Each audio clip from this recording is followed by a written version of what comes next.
Hello, this is Patty Young, and for the next hour, I'll be reading from the February 10th issue of the New York Times on the Niagara Frontier Radio Reading Service. For $1 million, donors to USA Birthday Group offered access to Trump. A new organization blessed by the president is raising money for events and projects that will put a Trumpian spin on the nation's semi-quincentennial. President Trump's allies are offering access to him and other perks to donors who give at least $1 million to a new group supporting flashy initiatives he is planning around the nation's 250th birthday, according to documents and interviews. The group Freedom 250 is threatening to overshadow years of plans meant to reach the broadest cross-section of Americans for semi-quincentennial celebrations. They are now taking on a Trumpian flair, replete with marble and machismo. But Freedom 250 has also emerged as another vehicle, akin to the White House Ballroom Project, through which people and companies with interest before the Trump administration can make tax-deductible donations to gain access to and seek favor with a president who has maintained a keen interest in fundraising and a willingness to use the levers of government power to reward financial supporters.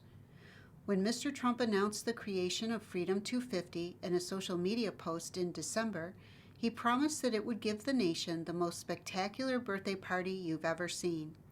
Several of Freedom 250's planned events and monuments lack obvious connections to the Boston Tea Party, the signing of the Declaration of Independence, or other seminal moments in the nation's founding.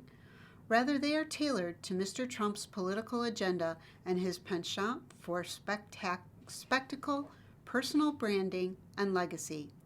They include the construction of an arch overlooking Washington, an IndyCar race through the nation's capital, a national prayer event in an Ultimate Fighting Championship match on the White House lawn to coincide with the president's 80th birthday. Meredith O'Rourke, the president's top fundraiser, is amassing private donations for Freedom 250. Her team is circulating a solicitation obtained by the New York Times offering bespoke packages for donors. While there are inconsistencies in the solicitation language, the detailed breakdowns of packages for donors indicate that those who give $1 million or more will get invitations to a private Freedom 250 thank you reception hosted by Mr. Trump with a historic photo opportunity. Those who give $2.5 million or more are being offered speaking roles at an event in Washington on July 4th. The effort is reminiscent of fundraising Mr. Trump has spearheaded since he returned to the Oval Office last year for other groups and projects he has backed, including the Ballroom and a supportive super PAC. While presidents usually dial back their fundraising in their second terms or focus on helping their party, as they are barred by the Constitution from seeking re-election, Mr. Trump has hosted a series of dinners and gatherings for corporate executives and wealthy individuals who have given millions to his favored causes. Some donors have used the forums to seek favor, and his administration has sometimes given them what they want, though there is no definitive link between government actions and donations. To be sure, there is a long history of politicizing or raising corporate money for national celebrations, including during the 1976 bicentennial.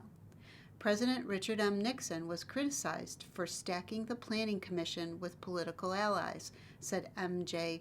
Rimza-Polska, a professor at American University in Washington who wrote a book about the 1976 bicentennial. The bicentennial had so many corporate partners that people began calling it the B-U-Y centennial, she said. But Mr. Trump is taking things to new levels. Compared with Mr. Nixon, Ms. Rimza-Polska said Mr. Trump is politicizing the celebrations in a more overt way and with less pushback. In comments to the Times, representatives from the White House and Freedom 250 downplayed concerns about selling access to donors. The president is incredibly grateful to his donors, but unlike the politicians of the past, He can't be bought by anyone, said Danielle Alvarez, a spokeswoman for Freedom 250. In response to questions about Freedom 250's fundraising, Davis Engel, a White House spokesman, said in a statement that Mr. Trump was ensuring that America gets the spectacular birthday it deserves. The president's embrace of Freedom 250 has raised concerns among some involved in the similarly named America 250, a bipartisan commission established by Congress a decade ago that is planning more traditional celebrations of the United States semi-quincentennial. While America 250 is a standalone congressionally authorized nonprofit group, Freedom 250 utilizes opaque corporate structures. Both groups could shield the identities of some donors from the public, though most sponsorships are expected to be advertised.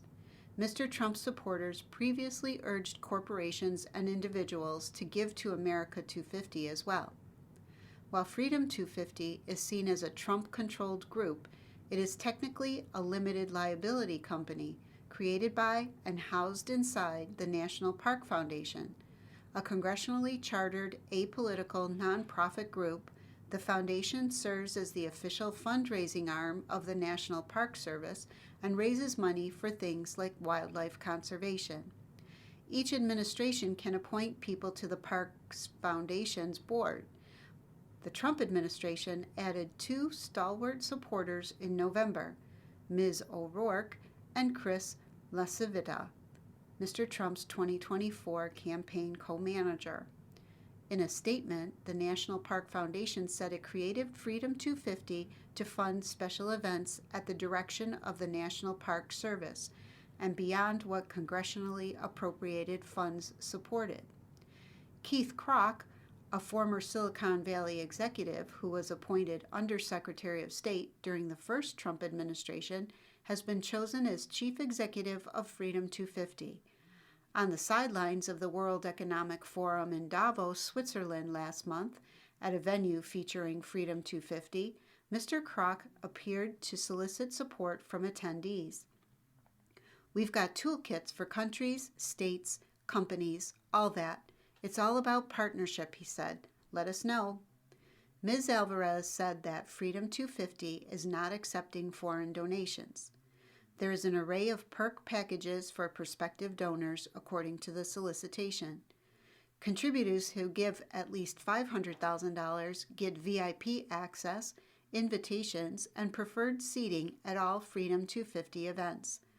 Those include a prayer gathering called Rededicate 250, a Memorial Day event, a Great American State Fair over the summer, a July 4th celebration, and a high school athletic competition in the fall, where Mr. Trump promised in his announcement video there will be no men playing in women's sports. Freedom 250 will also help oversee an IndyCar race planned for the summer called the Freedom 250 Grand Prix, which will wend its way through Washington streets and around the National Mall. Mr. Trump indicated in his announcement video that Freedom 250 would help facilitate a National Garden of American Heroes, a sculpture garden of 250 prominent American figures, a beautiful triumphal arch near the Lincoln Memorial in the style of the Arc de Triomphe in Paris, and a UFC fight on the White House grounds. America 250 will manage more traditional celebrations like promoting the anniversary at football games and encouraging Americans to put in a record number of hours volunteering for their communities this year. Rosie Rios, a former Obama administration official who is the chairwoman of America 250, said in a statement that her group welcomed Freedom 250's providing a clear funding mechanism to advance presidential initiatives that would give the American people more ways they can celebrate America's 250th birthday. But one member of the commission, Representative Bonnie Watson Coleman, Democrat of New Jersey, said she was concerned that taxpayer money allotted by Congress for the celebration would be steered by the Trump administration to Freedom 250 and not to her group. America 250 has received only $25 million of the $150 million appropriated last summer for the celebrations. Ms. Watson Coleman said, far less than the $100 million it had asked for. She said she believed Freedom 250 would get the bulk of the rest, but she still hoped her group would receive another $25 million. She worried that Americans tuning in on July 4th would see a celebration meant to glorify Mr. Trump and little trace of her group's effort.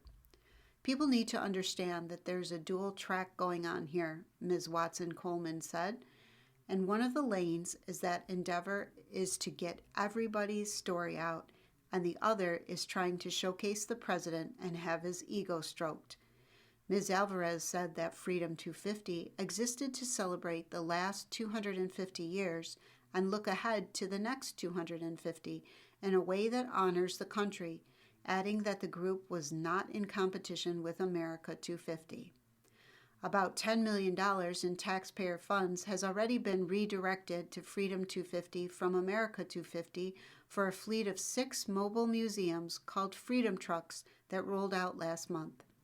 The administration official leading the agency that issued that grant, in an essay in The Hill, suggested that the effort was part of a battle for the soul of our cultural institutions that was intended to reclaim American history from those intent on turning the less fortunate parts of American history into the entirety of the story itself.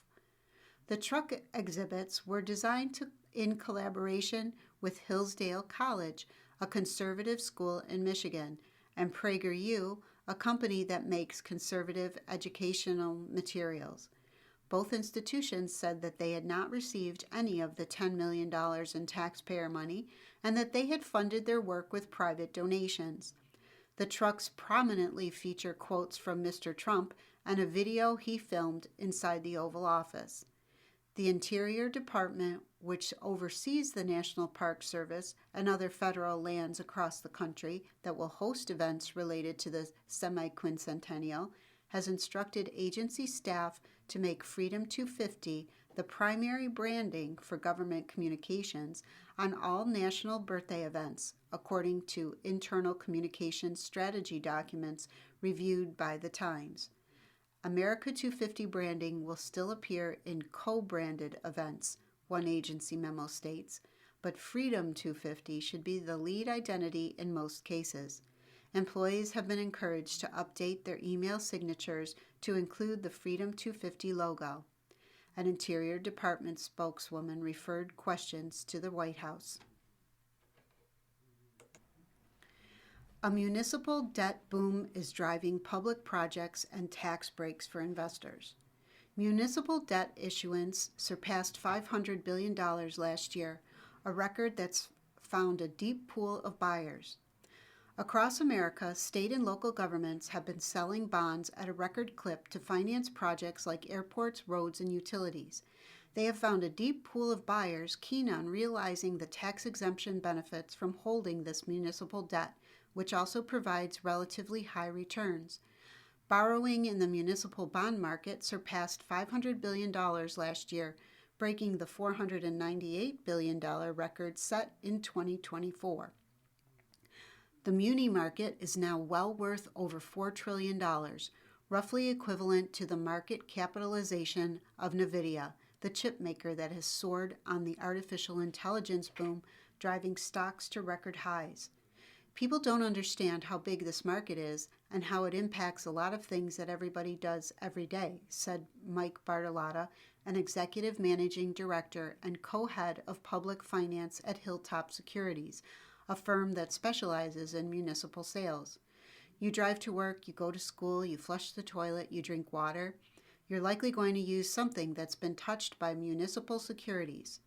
Mr. Bartolotta helped city leaders sell $2 billion in bonds last year to expand Dallas-Fort Worth International Airport. 4 hours south of Dallas along Interstate 45, Houston is also making billion-dollar renovations to the George Bush Intercontinental Airport by issuing bonds rather than earmarking taxpayer dollars for the project. Spreading out the costs and funding schedule for long-term projects through long-term borrowing frees up room for competing priorities in annual budgets along the way, said Vernon Lewis, director of Houston's Treasury Department. The reason we do it this way is because it gives us more of a cost-saving scenario, Mr. Lewis said. In the past 2 years, the issuance of municipal bonds is up 57%, according to Matt Fabian, the president of Municipal Market Analytics, an independent research and consulting firm. Christopher Lanouette, a Boston-based investment manager at CIBC Private Wealth, said wealthier clients were attracted to these bonds for 2 reasons. Their returns are generally tax-exempt, and they can produce returns or yields comparable to stocks in a middling year, and often beat the returns on federal treasury debt, the baseline of the bond market. JP Morgan Private Bank estimated at the start of 2025 that after tax advantages were factored in, yields for a typical municipal bond were over 7%. The yield for the benchmark 10-year Treasury note has been about 4% for the past few years. President Trump himself is among the investors piling into municipal debt.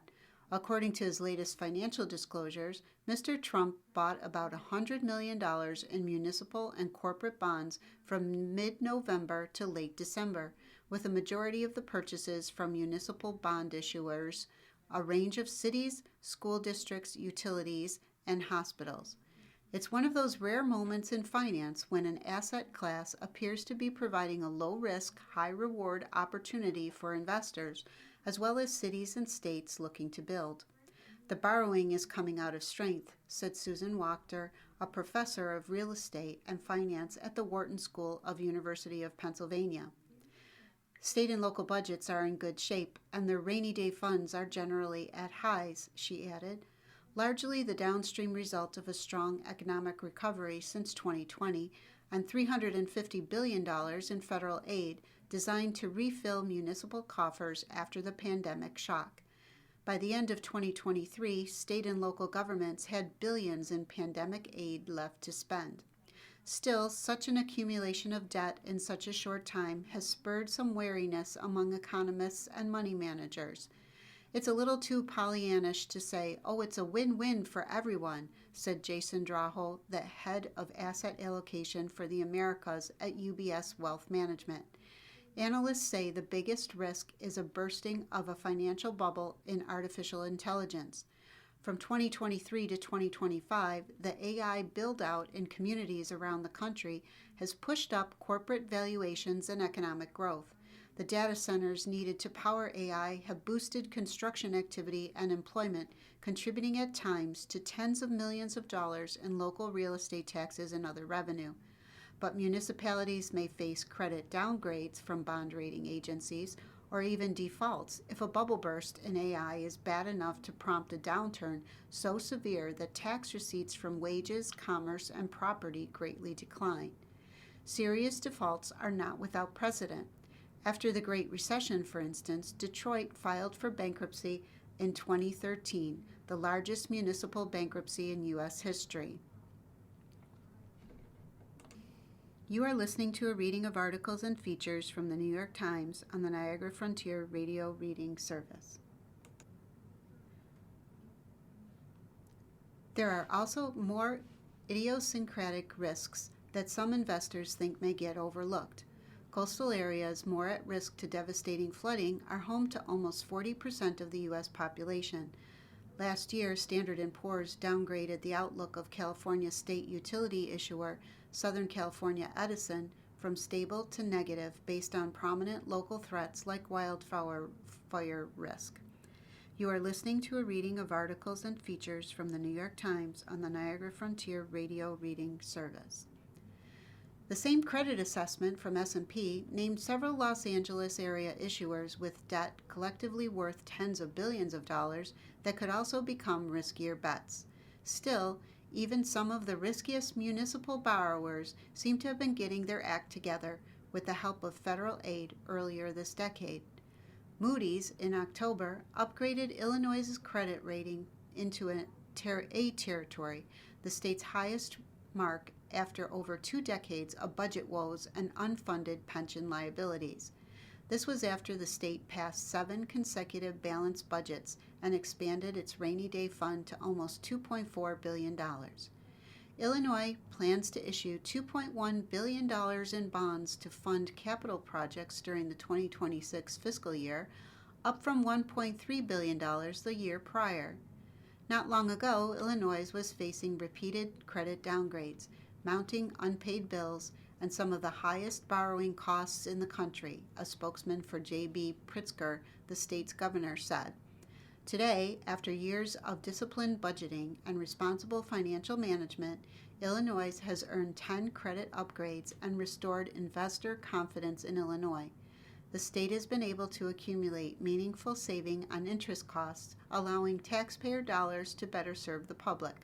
Such optimism makes it likely that municipal debt may continue to sell at high net worth households in high tax states from California to Texas to New York, like ice cream on a hot summer day. The muni boom is yet another aspect of the K-shaped economy, where there's been a divergence of wealth between the upper and lower income cohorts, Mr. Lanouette of CIBC Private Wealth said. Wealthier households, he added, aren't the cohort most affected by the cost of living concerns. They are the ones that are looking to shield as much income from taxation as possible, so municipal bonds fit that bill. Billionaire called Epstein a blessing as they made deals. Andrew Farkas has repeatedly played down ties to Jeffrey Epstein, but they swapped business favors in the Virgin Islands, and in nearly 2,000 emails, the two expressed admiration for each other. The billionaire exchanged nearly 2,000 emails with the sex offender Jeffrey Epstein over more than a decade, revealing deeply personal thoughts about life, loneliness, and growing old. He kept their relationship from his investors, apparently confident that all the links between Mr. Epstein and himself, including the business they were partners in and the trips he had made to visit Mr. Epstein in jail, would never be disclosed. But the release of the 3 million additional pages of the Epstein files on January 30th has made it clear that the billionaire, the New York real estate mogul Andrew Farkas, had a profound friendship with Mr. Epstein, whom he called one of the blessings in his life and one of the bravest men I've ever known. Their relationship played out in the trading of deep confidences, swapped introductions to powerful people, and visits to Mr. Epstein's island, the documents show, and their business partnership was a mutually beneficial real estate deal that helped Mr. Epstein save millions of dollars in taxes. In an emailed statement on Friday, Mr. Farkas issued no denials about the nature of the two men's connection. I deeply regret ever associating with Jeffrey Epstein, he said, but he disputed that he had kept the Marina partnership a secret, saying that he was under no obligation to disclose it. Over the weekend, Mr. Farkas sent over a second statement, noting that his 15 years of exchanges with Mr. Epstein could be mischaracterized if they were taken out of context or without understanding of my broader communication style. He added, "At no time have I conducted myself inappropriately." Mr. Farkas has not been charged with any crime or accused of any impropriety. The emails between the two men, peppered with crude misogyny and casually dropped names of power players, show that Mr. Epstein's and Mr. Farkas's business ties were the byproduct of friendship. Seeming eager to stay in Mr. Epstein's good graces, Mr. Farkas often appeared willing to cut him in on deals.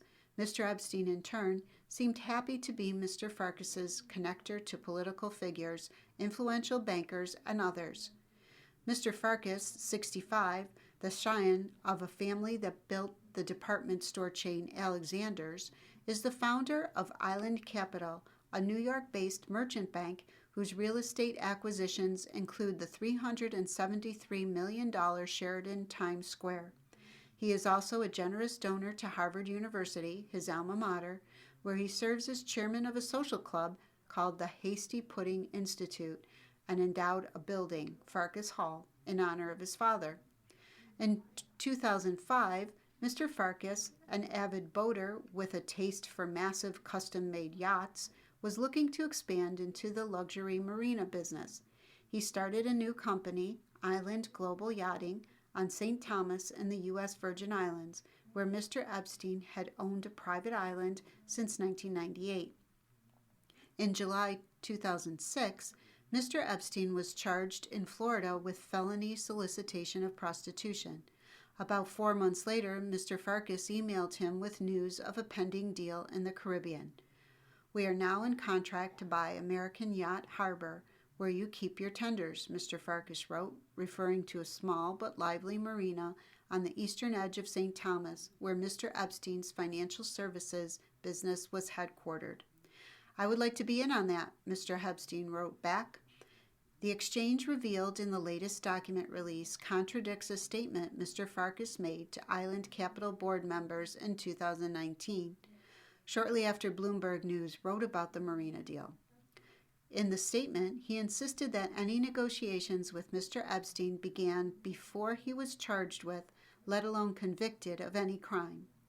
Mr. Epstein died in a Manhattan jail in August 2019. Mr. Epstein was jailed in the Palm Beach County Stockade in June 2008. People with knowledge of the matter said that during the time that he served that 13-month jail sentence for the Florida sex crimes, Mr. Farkas visited him regularly. His name has never appeared on any jail visitor log, but Mr. Epstein, in an unusual arrangement, was permitted to leave the Palm Beach jail 6 days a week to put in a 12-hour workday at his office in West Palm Beach.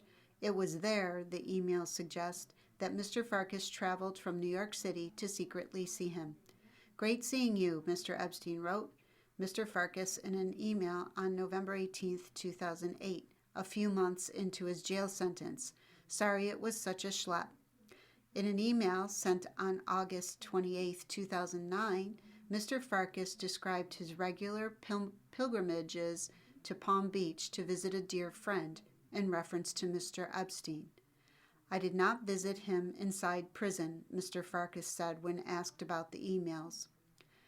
After Mr. Epstein was released from jail, he and Mr. Farkas both received generous tax breaks in St. Thomas. They earned reductions on both personal and corporate income tax related to their businesses, saving as much as 90%, thanks to an agreement with the U.S. Virgin Islands Economic Development Authority, according to the Epstein files and documents reviewed by the New York Times. IGY Finance and Tax Guy are going to speak with your guys to reconcile the tax treatment for you, Mr. Farkas wrote to Mr. Epstein in August 2009, referring to a tax specialist employed by Island Global Yachting. Multiple additional emails over the next decade show how Mr. Epstein and Mr. Farkas together applied and reapplied for special tax treatment in St. Thomas. The tax deals in the Virgin Islands ultimately saved Mr. Epstein more than $300 million, according to a lawsuit by J.P. Morgan Chase. American Yacht Harbor was not the only business venture the two considered, the emails show. In 2012, Mr. Farkas exchanged several messages about bringing Mr. Epstein into a venture with C3 Capital Partners, the real estate investment firm that Mr. Farkas also leads. "Let's try to concoct a structure that works for you and I and C3, Mr. Epstein wrote Mr. Farkas in June 2012. "I can't be part of it directly," Mr. Farkas responded the next day, "but I can organize it as between you and I and C3. The messages do not make clear what type of deal they were discussing or whether it ever went forward, but in his statement on Sunday, Mr. Farkas said it never did. The emails also show that Mr. Farkas took trips to Mr. Epstein's island and that the men appeared to refer to women as gifts on numerous occasions. In one message, after Mr. Epstein asked Mr. Farkas, "Is still waiting on gift?" Mr. Farkas responded with the name of a woman, instructing Mr. Epstein, "Just Google and you'll get her site and phone number." "If you have a masseuse out there, that would be great," Mr. Farkas wrote in another note while making plans for a visit to Little St. James. Photos released by the Justice Department also show Mr. Farkas as part of a gathering on a yacht with Mr. Epstein and Jean-Luc Brunel, the French modeling agent, an Epstein associate who was found dead by hanging in prison in 2022. A number of young women are seen on the boat as well. In one image, Mr. Farkas stands on the side of the yacht with his arms wrapped around one of them. Mr. Farkas also helped Mr. Epstein open a St. Thomas bank account in 2016. He apparently called in a favor from Richard Carrion, the chief executive of Banco Popular, one of the largest banks operating in St. Thomas. Mr. Farkas sent Mr. Epstein the name of a contact at the bank the next day, adding that Mr. Carrion made the referral personally.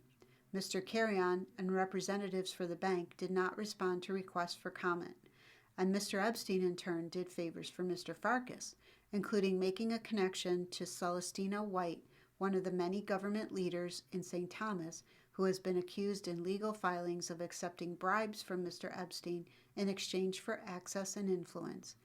He seems like the real deal, Mr. Farkas said about Mr. White. I hope he can help. Mr. Epstein also appears to have opened a door to Jess Staley, a key player at JP Morgan, who for years served as Mr. Epstein's chief defender there. Jess was everything you said he was. Great guy, Mr. Farkas wrote Mr. Epstein in 2012. Just left his office. I'm sure he'll be in touch. Mr. Farkas sold Island Global Yachting in 2022, 3 years after Mr. Epstein's death, and over the last year, as his name has continued to appear in Epstein's documents, he has begun a campaign to buy the company back. A legal petition that Island Global Yachting filed on Friday in Federal District Court in Manhattan accuses him of a bribery scheme in that bid. The company, which is now owned by MarineMax, accuses Mr. Farkas of promising a cash payment of $900,000 to an Island Global Yachting employee in order to obtain confidential information about the company that could help him buy it back. Since the summer of 2024, Mr. Farkas has written several open letters to MarineMax shareholders charging mismanagement and proposing that he buy the company back. Mr. Farkas also offered the employee more money, up to $3 million, if and when he was able to purchase the yacht company back, the legal filings say. The allegations in this filing are false and meritless, said Mr. Farkas in an email. You are listening to a reading of articles and features from the New York Times on the Niagara Frontier Radio Reading Service. Olympians love pasta. They're in the right place. The prospect of carb loading in Italy, the spiritual home of the dish, has many athletes' mouths watering at the Winter Games. The Olympic Games have only just begun, but already the athletes of the world owe the host nation a debt of gratitude. More than 1,000 years ago, the people of Italy developed a taste for the dried wheat noodles introduced to the region by Arab traders. Over the next several centuries, the Italians cultivated them into the globally beloved foodstuff known as pasta. Today, Olympic athletes are among pasta's most voracious consumers and foremost appreciators, leaning on the carbohydrate-rich staple to fuel their performance goals. Even as the science around nutrition continues to evolve, pasta remains as omnipresent in sports as spandex, as crucial to competitors as any energy drink. It comes as no surprise, then, that the prospect of carb loading this month at the Winter Games in pasta's spiritual home has left many Olympians' mouths watering. I'm a pasta girl. I'm so hyped, said Mystique Rowe, 31, an American skeleton racer. Spaghetti is my go-to. Then there's gnocchi. I'm also a fettuccine person. Oh, to be blessed with a hyperactive metabolism and a mandate from your job to eat mountains of fettuccine. At these Olympics, a whopping 600 kilograms of pasta, or roughly 1,300 pounds, will be served each day across the 3 cafeterias in the athletes' villages, according to Elisabetta Salvadori, the head of food and beverage for the Italian Olympic Organizing Committee. The International Olympic Committee has unveiled a bespoke pasta shape modeled after the Olympic rings. Sorry, foodies, the IOC says the pasta is a limited edition product not available for sale. Restaurants are leaning into the carbohydrate connection too. Miscusi, in central Milan, introduced a special pasta dish for the games, creamy gnocchi with mushrooms, kale, and walnuts, and adopted a cheeky motto, eat pasta, ski fasta. Goat pastas. Ask some Olympians about their greatest of all-time pastas, and their eyes light up. Alex Hall, 27, who won a gold medal for the United States 4 years ago in slopestyle skiing, is one. He relies on pasta to power long training sessions in the mountains, even eating it for breakfast sometimes. He declared that the greatest of all time pastas to be tortellini and farfalle. "Cook 'em quick," said Hall, whose mother is from Bologna, Italy. "Keep 'em al dente." Long ago, elite athletes consumed large quantities of protein, a huge steak perhaps, in the immediate run-up to a competition. That began to change in the 1960s when a group of Swedish scientists discovered the efficacy of carbs as fuel source. Carb loading was born, and pasta soon conquered the sports world. The tennis star Roger Federer ate pasta with light tomato sauce 2 hours before just about every match of his career. The Boston Marathon used to host a pre-race pasta dinner at City Hall, while the New York City Marathon held one for years at Tavern on the Green in Central Park. This month, St. Joseph Catholic Church in Hayward, Wisconsin, will host its annual Spaghetti Feed, inaugurated in 1982, for participants in the American Birkebeiner, the largest cross-country skiing race in North America. "People come back for seconds and thirds," said Mary Rollis, 74, a volunteer who helped cook 95 pounds of dry pasta for 468 people last year. "Everybody leaves happy." Pre-race pasta has also become a punchline. In an episode of NBC's The Office, Michael Scott unwisely inhales a heaping takeout container of fettuccine Alfredo before a 5-kilometer charity run.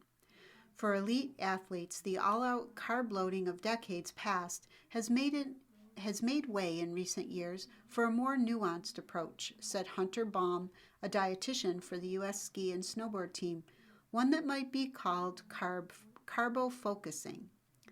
Now it's more based on evidence, practice, and research. How do we target and time it better and more strategically, Mr. Baum said. Disappointed chefs.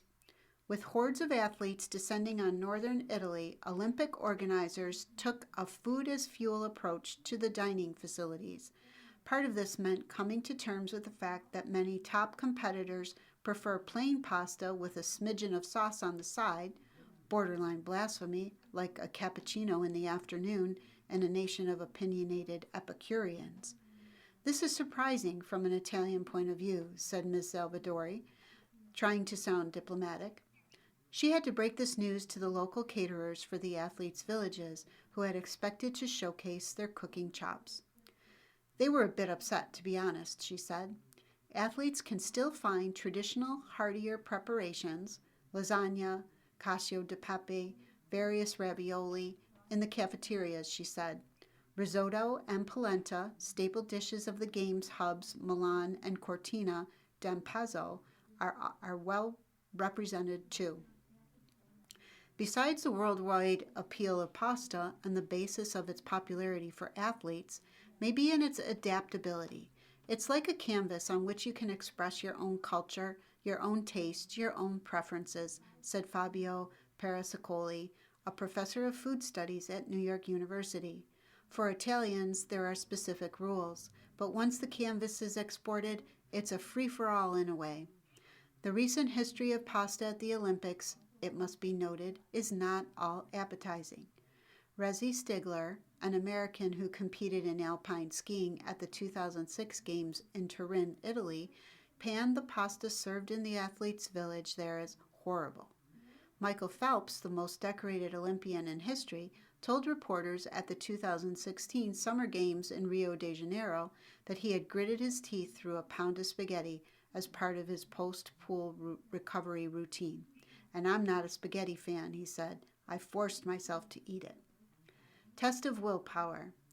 There are, of course, other delicious ways for athletes to get their carbs. At the Summer Games 2 years ago in Paris, Kenyan competitors brought ugali, a doughy cornmeal staple. The Irish came with caseloads of porridge. "We eat a lot of pho," said Chris Pliss, 38, an American curler. "But pasta is king." Derek Para, an American speed skater who won 2 medals at the 2002 Games, fondly recalls a visit to Padua, Italy in 1996 for the inline speed skating world championships. The night before his first event, he visited a local restaurant and sampled some tortellini carbonara. "The next day I won a gold medal," he said, laughing, "and so I went back every night." Jake Adikoff, 30, a Paralympic cross-country skier from the United States, recalled taking a cooking class as a child while vacationing with his family in Italy. They learned to make pasta e ceci, a chickpea stew, and he now whips it up with ditalini, a short tubular pasta, for his teammates. It's got plenty of vegetables, protein, and carbs, and it's pretty easy to make. It's a great winter dish. With all this delicious starch around, some athlete gourmands may have to exhibit willpower in Italy. Jason Brown, an American figure skater, is such an aficionado of Italian food that he diverted a family trip to Greece last summer to Rome for a day-long eating extravaganza.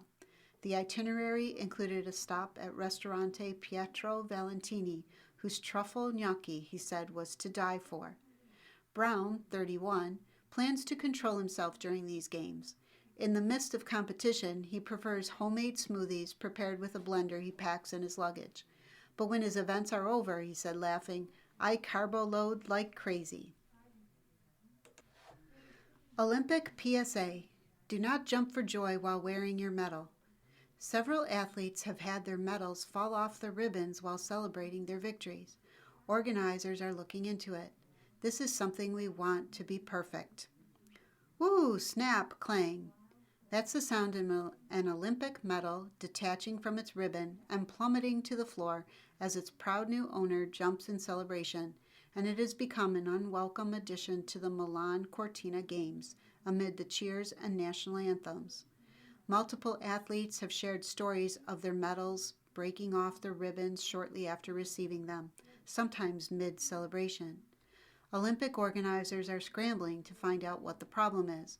We are going to pay particular attention to the medals, and obviously this is something we want to be perfect when the medal is handed over, because this is one of the most important moments for the athletes, Andrea Francisci, the Chief Games Operation Officer for these Olympics, said when asked about the broken medals at a news conference on Monday.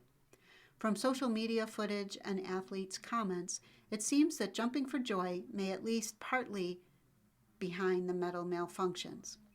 Breezy Johnson, the American alpine ski racer who won gold in the women's downhill on Sunday, told reporters that her medal fell off the ribbon while she was hopping up and down while celebrating her win.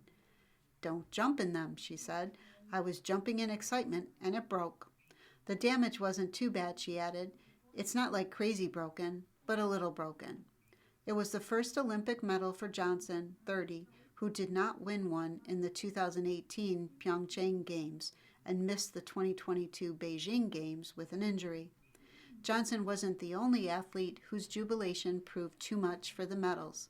In a video posted on social media by the German biathlon team, which won bronze in the mixed relay on Sunday, a medal falls off Justus Strelo's ribbon while he celebrates with his fellow athletes.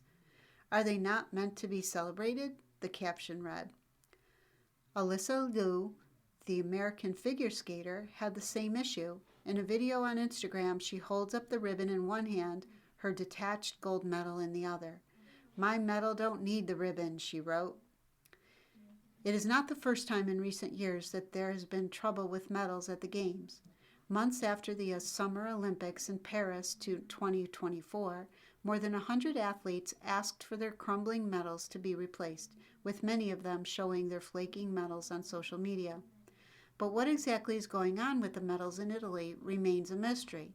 In the meantime, it may be worth holding on to the medals while jumping for joy. "We are fully aware of the situation," Francisci, the organizer, said. "We are looking into exactly what the problem is." You are listening to a reading of articles and features from the New York Times on the Niagara Frontier Radio Reading Service. Voters say housing prices are too high. Trump wants them higher.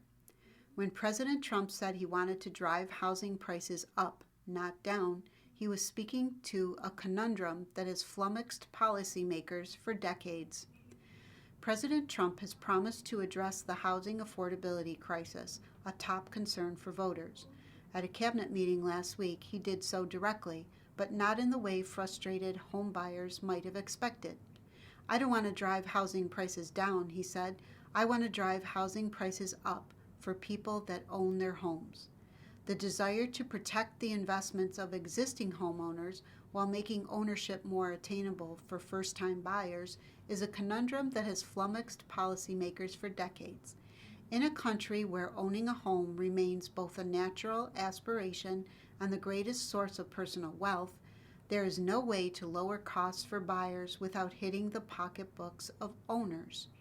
Economists across the ideological spectrum have diagnosed the United States with an acute housing shortage that has raised home prices and rents. The remedy, they argue, is to focus on policies that increase the supply of housing, which should tame rising prices by bringing supply in line with demand. If the president were talking about almost any other good, this approach would seem uncontroversial. He regularly argues that expanded oil drilling can calm energy prices, but with housing, that basic calculation is not so simple. In the years since the COVID-19 pandemic, home prices have risen about 50%. That increase is driving the frustration with the cost of living, especially among young people. In a recent New York Times Siena poll, more than half of voters under 30 named housing as the thing they worried most about being able to afford. But because 2/3 of American households own their homes, that run-up in prices has simultaneously created trillions in wealth for their parents. Every time you make it more and more affordable for somebody to buy a house cheaply, you're actually hurting the value of those houses, the president said during a speech at the World Economic Forum in Davos, Switzerland last month. And I don't want to do anything that's going to hurt the value of people that own a house, who for the first time in their lives are walking around the streets of whatever city they're in, very proud that their house is worth $500,000, $600,000, $700,000. Housing is an unusual good. It is on one hand a basic necessity, shelter, and on the other a financial asset. That split has made it the double-edged sword of economic policy. In his second term, Mr. Trump has advanced a number of ideas for making housing more attainable, if not actually more affordable. In November, for instance, he floated an idea for 50-year mortgage, a move that could lower monthly mortgage bills but would add hundreds of thousands of dollars to the total cost of a typical home.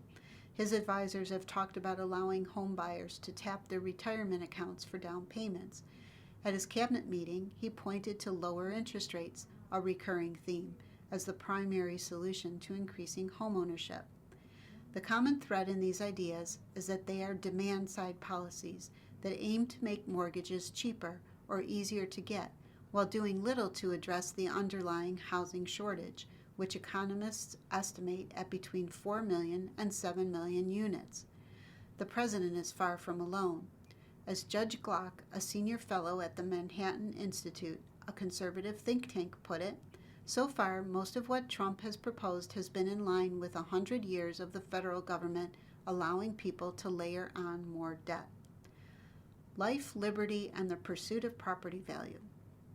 From its founding to today, the United States has lionized property ownership as core to societal stability. But until the Great Depression, the federal government played a minimal role in helping people purchase homes.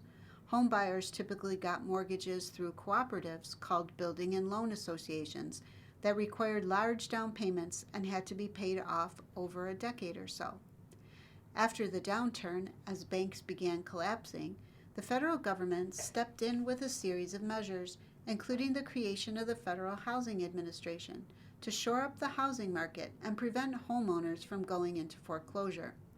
This helped expand the pool of buyers by lowering down payments, and over time, ushering in products like the 30-year fixed-rate mortgage. Over the next several decades, the federal role in housing continued to expand through options like Veterans Affairs loans and the backing of financial institutions like Freddie Mac. The goal, as during the Depression, was to expand the ranks of homeowners by pushing lenders to extend credit to a larger pool of buyers than a purely private market would risk. Home price stability was central to that policy of widening ownership, but rapid price appreciation was not. That began to change in the 1970s when a spike in inflation turned owner-occupied homes into growth stocks, according to William A. Fischel, an economist at Dartmouth. As owners began to think of their homes as an instrument for rapid wealth building, restrictions on growth, such as environmental laws and zoning policies that choked off new development, proliferated around the country and boosted home values. In effect, this put federal and local housing policies in conflict. While the federal government tried to expand housing demand by subsidizing the cost of mortgages, local governments tried to limit supply by making housing harder to build. The predictable result was faster home price growth. Mr. Fischel coined the term home voters to describe the new wave of constituents focused on their property values. Today, many people simply call these NIMBY, for not in my backyard tactics. This shift created a housing shortage that has been building gradually over decades, but was most acute in a handful of high-priced markets such as California. It was the aftermath of the Great Recession that made the housing shortage a national crisis. In the years after that financial collapse, lenders pulled back and local home builders went out of business. Housing construction plunged more than 70% from 2005 to 2009, and almost 2 decades later has yet to come near the pace of building before the Great Recession.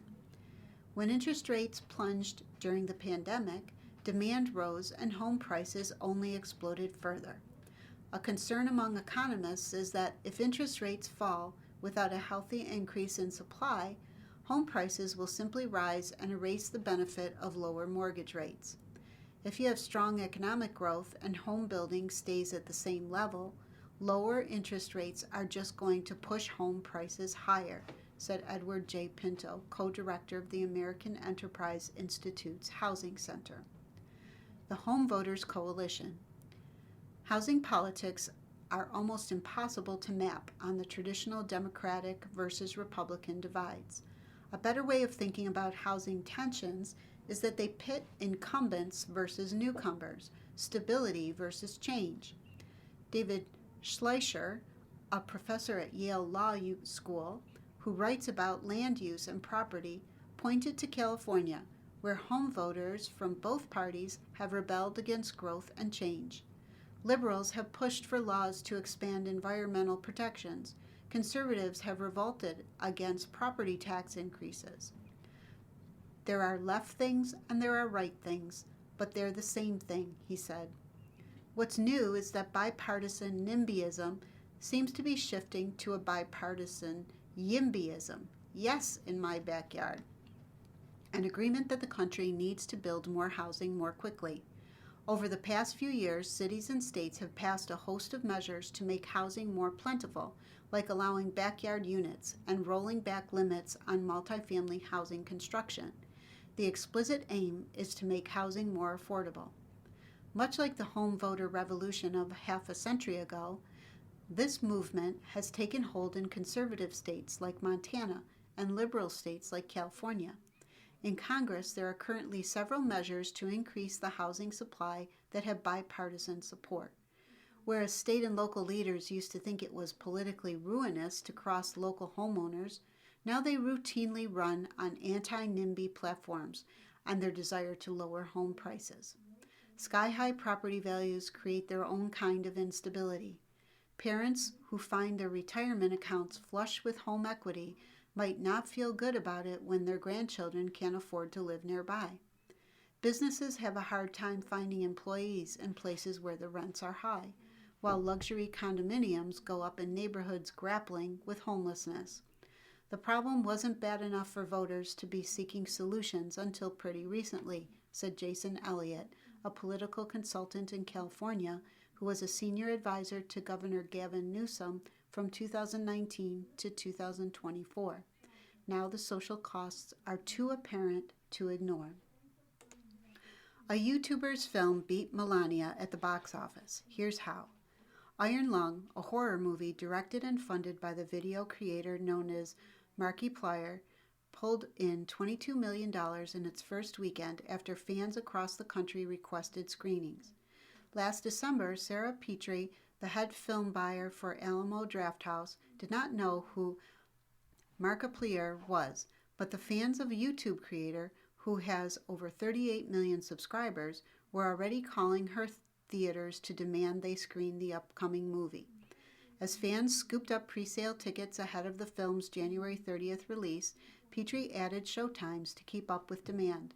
Iron Lung, the self-funded horror film, directed by and starring Markiplier, born Mark Fishback, debuted as the #2 movie in the country in the same opening weekend as Melania, the $74 million documentary about Melania Trump, which debuted at #3 and brought in just $7 million.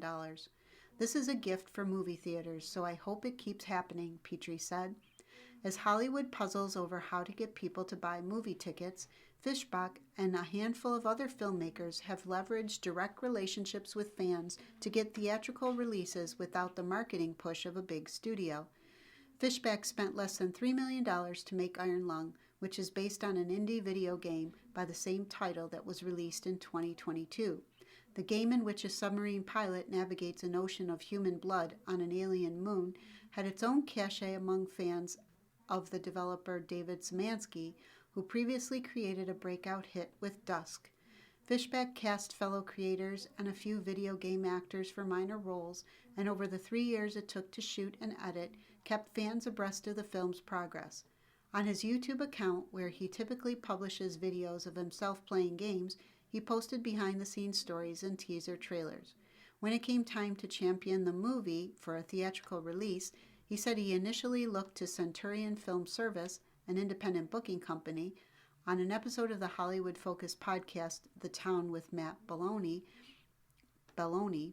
Fishbach said he brushed aside the company's offers of only 3 theaters.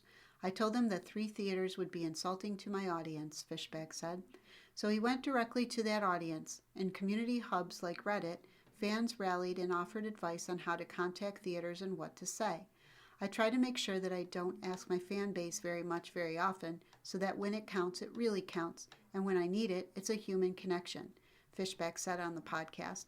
That way, it really is organic when it comes to the growth of it. In just a few months, the grassroots campaign helped land Iron Lung on 2,500 screens, on par with Melania.